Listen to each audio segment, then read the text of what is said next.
Assalamualaikum warahmatullahi wabarakatuh. Saya wakil daripada kumpulan saya, iaitu kumpulan Fiqh Mawaris, iaitu ahli kumpulan saya.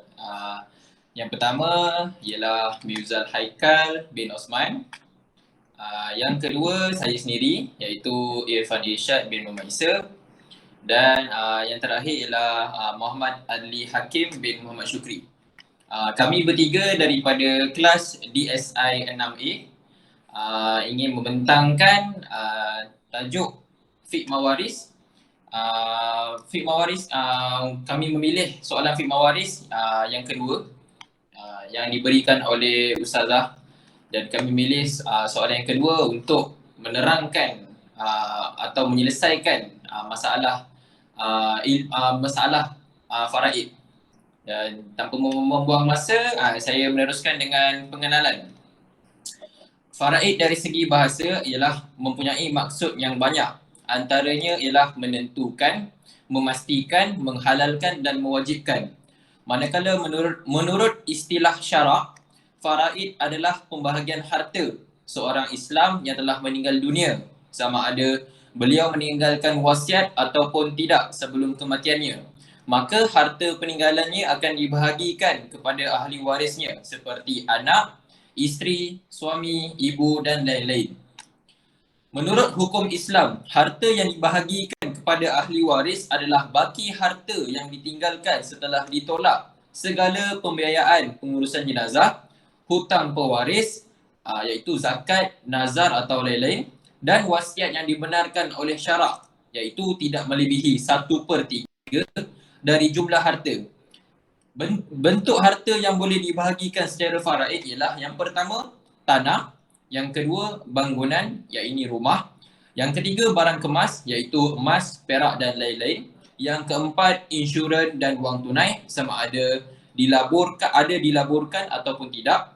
Yang kelima ialah binatang ternakan seperti kambing, lembu, unta, kerbau dan sebagainya. Menyelesaikan masalah faraid. Jadi kumpulan kami memilih soalan yang kedua mempunyai 3 situasi yang berbeza, iaitu yang pertama, situasi yang pertama ialah Zamri. Zamri ialah suami kepada Syamsiah dan Razliza, mempunyai anak perempuan dan cucu lelaki. Zamri juga mempunyai bapa dan nenek sebelah ibu.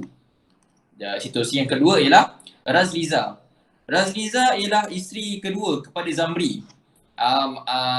Razliza berkahwin dengan Johari selepas tamatnya tempoh edah bersama Zamri yang meninggal dunia akibat COVID-19. Yang ketiga ialah Johari.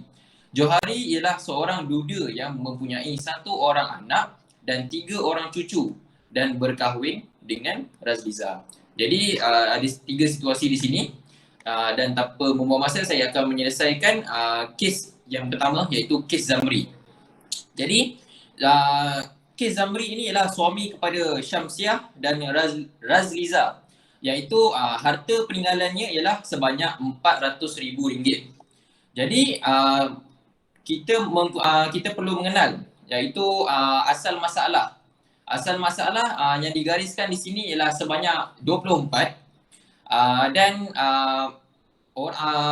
ahli waris yang terlibat ialah 2 isteri, nenek, iaitu ibu, bapa, anak perempuan dan cucu lelaki.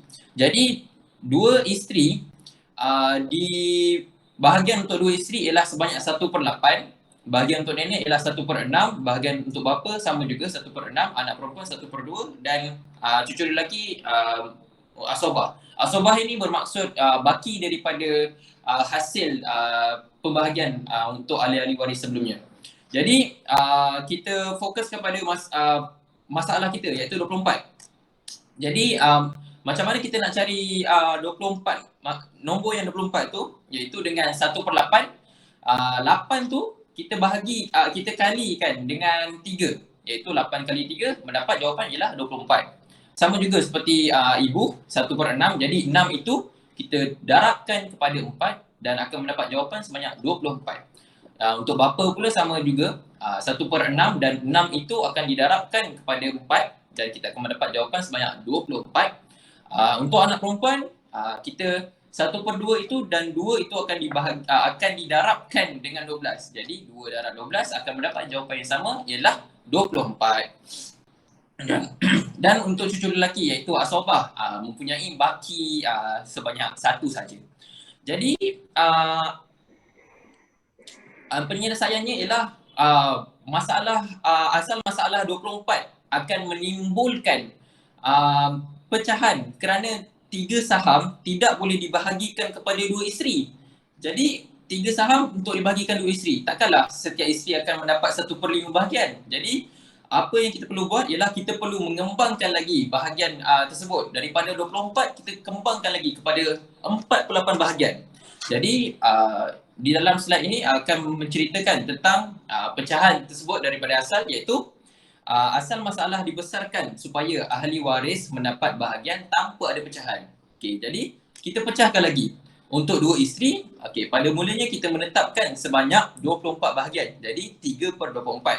Okey, jika kita kembangkan, kita perlu bahagikan kepada 2/2, iaitu 24 bahagi 2, kita akan mendapat sebanyak 48 bahagian. Jadi 48 bahagian kita akan mendapat 6/48 bahagian. Okey, untuk nenek dan ibu pada asalnya kita menetapkan 4 bahagian saja, tapi setelah dikembangkan kepada 24 itu 6/24 dan 24 itu akan dikembangkan didarabkan, iaitu dengan 2/2, kita akan mendapat 8/44 bahagian. Dan bapa pula sama juga, pada asalnya kita menetapkan 4 bahagian dan kita kalikan kepada 2/2 dan kita akan mendapat 8/44 bahagian. Dan anak perempuan pada asalnya kita menetapkan sebanyak 12 bahagian dan apabila digandakan kepada 2/2 kita akan mendapat 24/48 bahagian. Dan yang terakhir, cucu lelaki pada asalnya kita menetapkan 1 bahagian saja, tapi apabila digandakan ataupun didarabkan dengan 2/2, maka cucu lelaki juga akan mendapat sebanyak 2/48 bahagian. Jadi penyelesaiannya ialah setiap waris mendapat saham dengan membahagikan bahagian setiap kumpulan kepada bilangan waris dalam kumpulan masing-masing. Iaitu setelah dibahagikan, kita pun tidak mendapat kita pun telah habis, selesai tanpa mengadakan baki. Iaitu dengan jumlah isteri mendapat sebanyak 3 bahagian per 48 bahagian, iaitu dengan jumlahnya ialah RM25,000 untuk setiap seorang isteri. Dan manakala untuk nenek iaitu ibu sebanyak 8 bahagian, 8/48 bahagian, dan yang berjumlah iaitu RM66,666.67. Untuk bahagian bapa pula, bahagian bapa mendapat 8/48 bahagian, iaitu yang bernilai RM sebanyak RM66,666.67. Dan untuk bahagian kepada anak perempuan akan mendapat 24/48 bahagian, iaitu dengan jumlah RM200,000. Dan yang terakhir ialah untuk cucu lelaki mendapat sebanyak 2/48 bahagian, iaitu dengan jumlah RM16,666.67. Maka selesailah kes keluarga si Zamri ni. Okay. Seterusnya kita meneruskan kes yang kedua, iaitu akan diterangkan oleh sahabat saya, iaitu saudara Mirzal Haikal.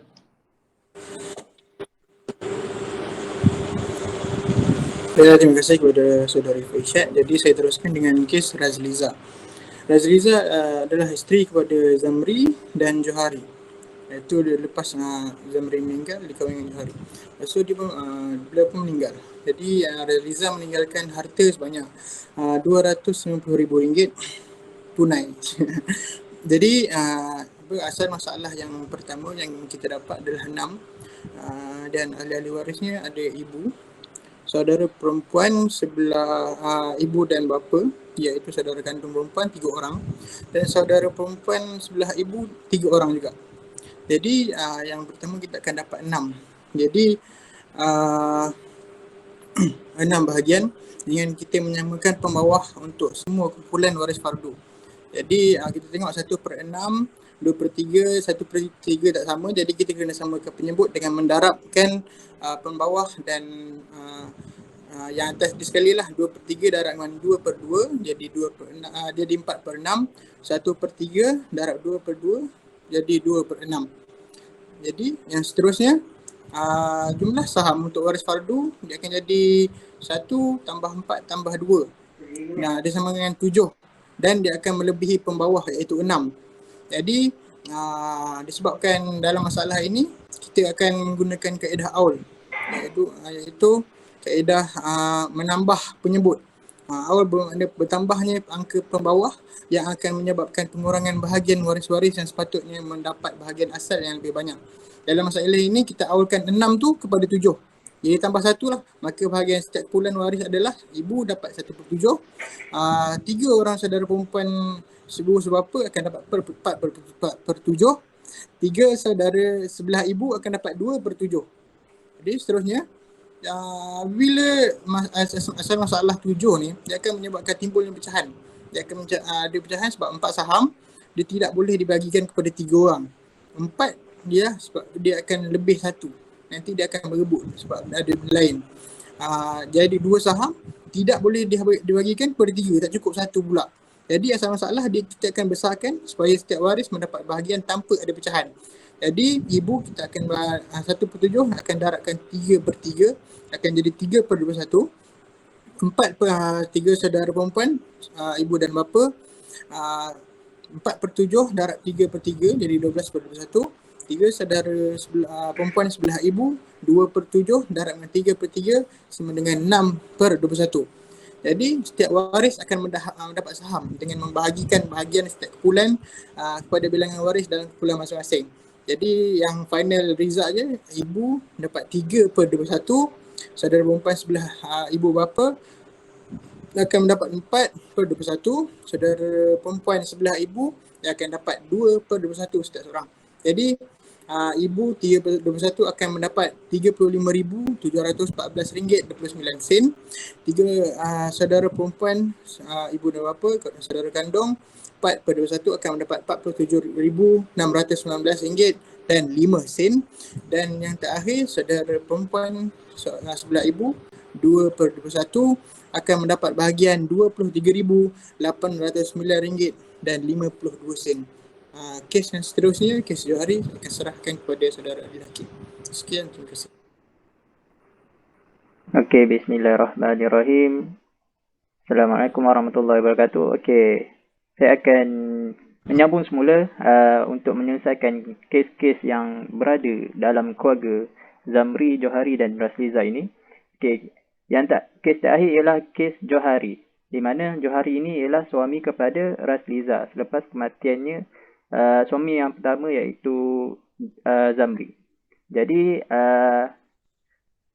Johari juga meninggal dunia akibat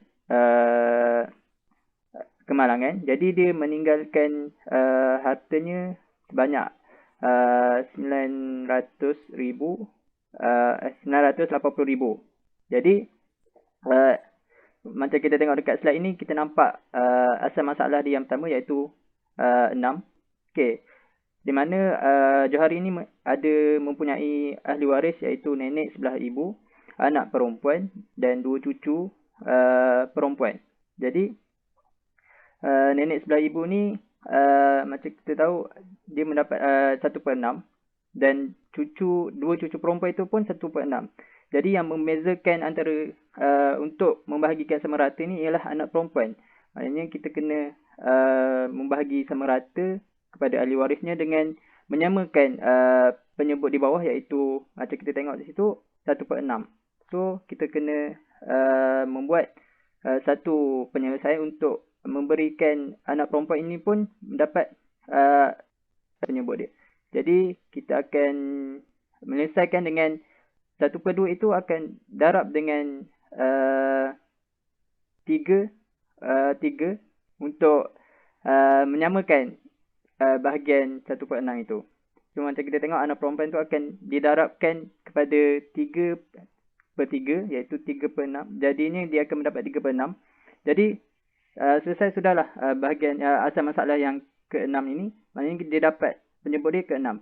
So, seterusnya ialah asal masalah Keenam ni akan menyebabkan timbulnya pecahan kerana satu saham tidak boleh dibagikan kepada dua cucu perempuan. Maknanya dia dah dapat satu saham tu hanya untuk dua cucu. Maknanya tak adil. Jadi kita kena besarkan lagi asal masalah ni untuk sama rata kepada ahli waris yang lain. Kepada dua cucu ni lah supaya dia dapat sama rata. Jadi kita akan mengembangkan dengan nenek sebelah ibu tu akan didarabkan dengan 2 dan anak perempuan tu juga akan didarabkan dengan 2 dan dua cucu tu pun akan didarabkan dengan 2. Maknanya dia akan mendapat 12. Jadi macam kita tengok 1/6 darab dengan 2/2 ia dah dapat 2/12.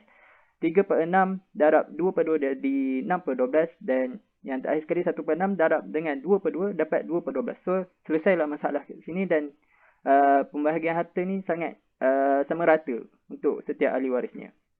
Jadi setiap waris mendapat saham dengan membahagikan bahagian setiap kumpulan kepada bilangan waris dalam kumpulan masing-masing, iaitu kita tengok nenek sebelah ibu dapat 2/12, anak perempuan dapat 6/12, cucu perempuan dapat 1/12. Maknanya ada baki lagi harta si Johari ini. Jadi baki harta Johari ini akan diberikan kepada Baitul Mal, iaitu bahagian ni adalah 2/12. So kita tengok kat situ nenek sebelah ibu akan mendapat 163.33 ringgit. Lepas tu dapat yang anak perempuan juga dapat anak perempuan mendapat 490,000 ringgit. Cucu perempuan pula dapat 81,667 ringgit 67 sen dan Baitul Mal pula akan dapat 163,333 ringgit dan 33 sen. Okey, kaedah seterusnya iaitu kaedah al-rad. Sebelum ni ialah kaedah biasa. Okey, kita tengok ke kaedah al-rad. Al-rad ni macam tadi kita tengok ada baki. So bagi tak nak ada baki means macam tak nak bagi ke Baitul Mal, nak ke ahli waris saja, kita boleh gunakan kaedah al-rad, iaitu dengan macam kita tengok nenek sebelah ibu dapat 1/6 kadar fardu dia. Lepas tu anak perempuan dia dapat 1/2 dan dua cucu perempuan tu dapat 1/6. Jadi macam kita buat macam kaedah biasa tadi, kita akan samakan penyebut, iaitu anak perempuan itu akan didarabkan dengan 3. Nak menyamakan dia punya penyebut, jadi dia menjadi 3/6 lah dia punya saham. Jadi kaedah al-rad ni ialah kaedah menolak penyebut dia menjadi sikit lah. Means daripada 1/6 tu kita tolak jadi 1/5. Okey, kaedah al-rad ni dalam agen faraid ni menyebabkan pengurangan pada asal masalah dan penambahan pada kadar-kadar habuan pusaka yang telah ditentukan. Bentuk agihan secara al-rad ni adalah bertentangan sama sekali dengan kaedah aul, iaitu jumlah pada asal masalah sesuatu kes melebihi saham setiap waris. Kesannya waris akan mendapat habuan yang sedikit daripada harta pusaka sebenar dalam kaedah aul. Jadi maknanya macam saya cakap tadi, dia akan menolak penyebut dia, means dia membesarkan sama rata agihan tu tapi dengan menolak penyebut dia. Contoh dia macam 1/6 tu dia akan jadi 1/5.